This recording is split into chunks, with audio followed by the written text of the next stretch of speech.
Hello everyone, আসসালামু আলাইকুম। কেমন আছেন সবাই? আরেকটা নতুন ব্লগে আমন্ত্রণ জানাচ্ছি। এখন চলছে কাঁঠালের সিজন। কম বেশি সবাই এখন কাঁঠাল খাচ্ছে।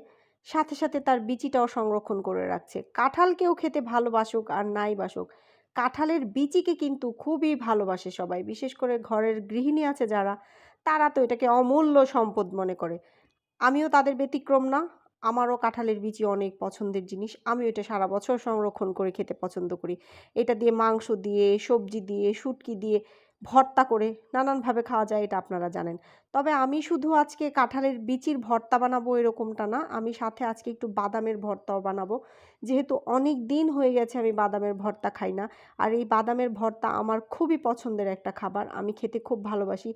এটা কিন্তু খুবই নিউট্রিশিয়াস একটা খাবার, মানে ভর্তা হইলেও ব্যাপারটার মধ্যে অনেক নিউট্রিশন আছে। বাদাম খুব নিউট্রিশিয়াস একটা ফুড, এই কারণে আমি যে এর ভর্তা করে খাই ব্যাপারটা কিন্তু এরকম না।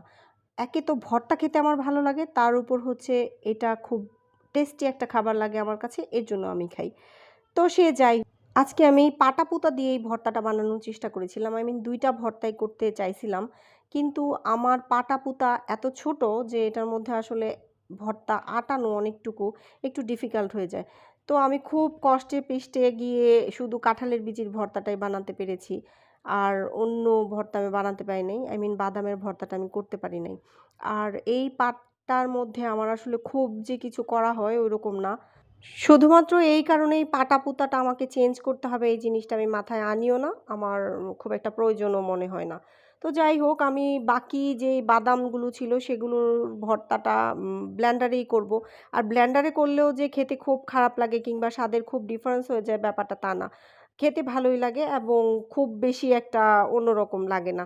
আর আপনারা যদি চান পাটায়-পুতায় করে নিতে সেটাও করতে পারেন, সেটা আপনাদের ইচ্ছা। তো আজকে আমি দুপুরবেলা আমার লাঞ্চ হচ্ছে এই বাদামের ভর্তা আর কাঁঠালের বিচির ভর্তা দিয়েই শেষ করব। তো কালারফুল লাগছে না ব্যাপারটা, কারণ ২ টার কালার টোন সিমিলারই। সে যাই হোক, আজকে তাহলে আমি আসি। আগামীকাল আবার অন্য কিছু নিয়ে কথা হবে। বাই।